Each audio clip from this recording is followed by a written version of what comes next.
They stepped onto my property like they had every right to be there. They opened cabinets, searched through drawers, snapped photos, and even joked with each other while they did it. What they didn't realize was that every moment was being captured in crystal clear high definition from 6 separate cameras. And I was watching it all unfold from nearly 200 miles away. What happened afterward changed everything. Before I get into that, you need the full background because none of this makes sense without it. About 3 years earlier, I purchased a small 4-acre parcel of land roughly 2 hours outside the city. There weren't any houses nearby for at least half a mile. No traffic, no crowds, just woods, open sky, and complete peace. Over time, I built a simple off-grid cabin myself. I installed solar panels, set up a rainwater collection system, added a composting toilet, and handled most of the work with my own hands. It wasn't luxurious, but it was exactly what I wanted. Now pay attention to one detail because it matters throughout this entire story. The camera system. Before this is over, I'll explain exactly why I installed those cameras and what they ended up recording.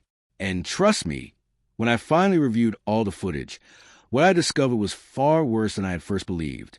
But before we get there, you need to understand how the conflict with the HOA began. Because people don't usually decide to enter someone else's cabin without a reason. Looking back, there were warning signs. Plenty of them. I just didn't recognize how serious they were at the time. My property happened to fall inside a rural HOA. I know that sounds strange considering the cabin was completely off-grid, but when I bought the land, the rules seemed fairly reasonable. Keep your property maintained. No commercial businesses. Standard requirements. Then the leadership changed. A new HOA president was elected. I'll call him Gerald. Gerald already had a reputation around the community. Several neighbors warned me that he had been pressuring property owners who didn't match his vision of how the neighborhood should look. Soon afterward, I started receiving violation notices. The first complaint claimed my solar panels were damaging the appearance of the community. Then came another notice saying my rain barrels could become mosquito breeding grounds. After that, and I wish I were joking, he sent a complaint about a tire swing hanging from a tree. Every time I received one of these letters, I responded formally in writing. I saved copies of everything. I even paid an attorney to review my responses on 2 separate occasions. The problem with people who enjoy power is that compliance rarely satisfies them. It encourages them. And remember this detail. Up until that point, Gerald had never actually stepped onto my land. That was about to change. And he had no idea what kind of evidence was waiting for him. It happened on a Tuesday. I was working remotely from my apartment in the city when my phone suddenly vibrated. Then it buzzed again. And again. Several motion alerts arrived almost back-to-back from the cabin. There's a reason I had such an extensive security system. 6 months earlier, someone had stolen a few tools from the property. It wasn't a huge loss, but it was enough to convince me that I needed better security. So I installed a complete surveillance setup. 6 cameras outside. 2 cameras inside covering the common areas. Everything connected to a local recording system with cloud backups. Every second was time-stamped and preserved. I grabbed my phone and opened the live feed. 2 vehicles were parked outside my gate. One was a pickup truck I didn't recognize. The other was Gerald's white SUV. I'd seen it before in photos from HOA meetings. The gate was closed, locked with a heavy chain and padlock.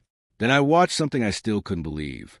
Gerald and another man, who I later learned was the HOA self-appointed compliance officer, pulled out bolt cutters and cut through my chain. Let me repeat that. They used bolt cutters to cut my lock and entered private property without permission. For the next 22 minutes, they wandered across my land. They tested the cabin door. When they found it locked, one of them walked around the rear of the building and checked the windows. They photographed nearly everything they saw. Before leaving, they taped a notice to the front door claiming I was violating 4 separate HOA regulations. Meanwhile, I sat frozen in my apartment, watching the entire thing happen in real time. I didn't contact law enforcement immediately. I wanted the complete record first. And that's when the situation became both worse and better at the same time. Later that evening, I downloaded the full recordings and reviewed them carefully. The footage revealed details I hadn't noticed while watching live.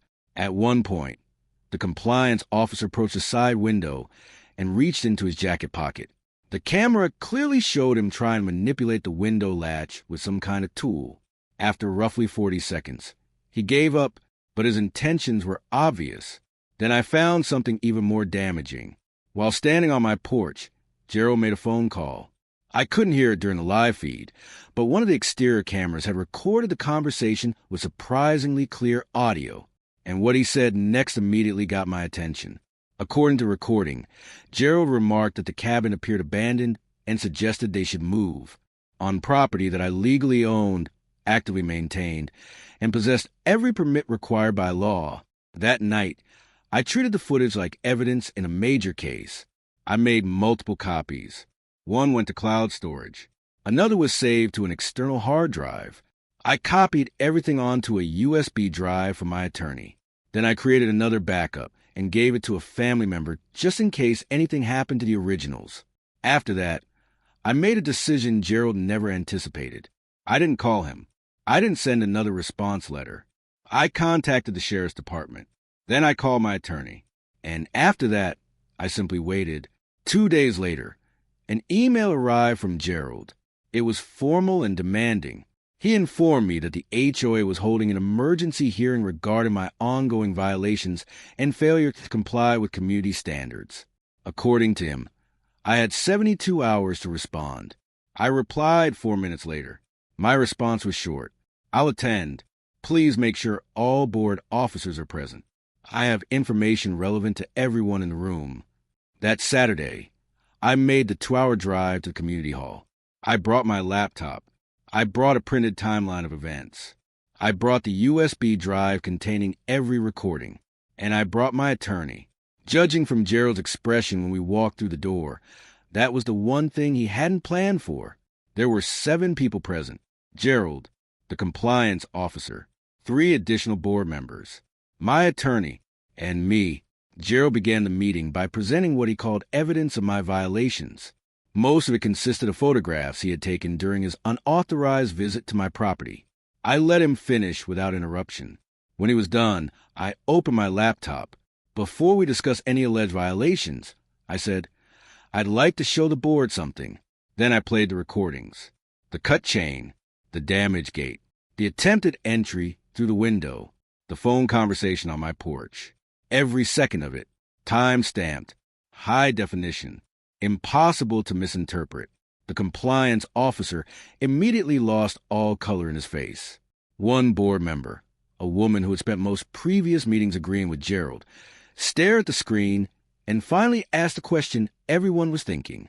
What exactly did you do, Gerald? The entire hearing unraveled almost instantly. Within 10 minutes, the discussion wasn't about me anymore. It was about them. Gerald tried claiming the HOA had authority to conduct inspections. My attorney calmly placed a copy of the state trespassing statute on the conference table. She didn't need to argue. The document spoke for itself. What happened over the next 60 days was even more satisfying. The board held a vote. Gerald and the compliance officer were removed from their positions. The vote was 4-1. The lone vote against removal belonged to Gerald himself. The sheriff's department reviewed the evidence and issued formal criminal trespass citations to both men. Neither was arrested, but the citations became part of the official record and carried consequences if similar behavior ever occurred again. My attorney also sent a civil demand letter. The case never reached a courtroom. A settlement was reached privately. I won't disclose the amount.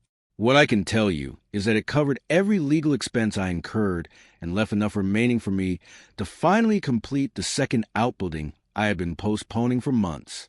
Then something happened that longtime residents told me had never happened before.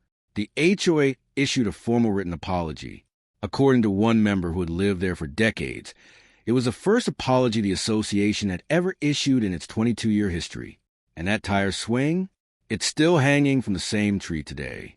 Nobody has mentioned it since. What I hope people take away from this story is simple.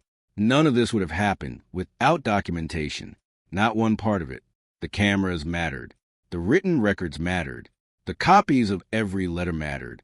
The law had been on my side from the beginning. What I needed was proof. People often ask whether off-grid living is worth the challenges. My answer is always the same. The difficult part usually isn't the land. It's the people. It's the individuals who see someone creating something independent and decide they need to control it.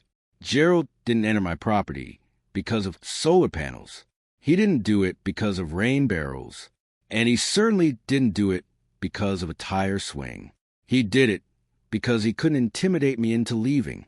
And the moment those cameras revealed exactly who he was, everything he built collapsed around him, not because of me, because of his own actions. So if you're building something, whether it's off-grid, in a subdivision, or anywhere else, keep records, save emails, document conversations, install cameras, track dates. That's not paranoia. That's preparation. And when trouble eventually comes looking for you, preparation can make all the difference. If this story resonated with you, make sure to subscribe to HOA Revenge Stories for more real-life property battles, HOA nightmares, and hard-earned victories. And tell me in the comments, what would you have done if you were sitting in that HOA meeting? I'll see you in the next story.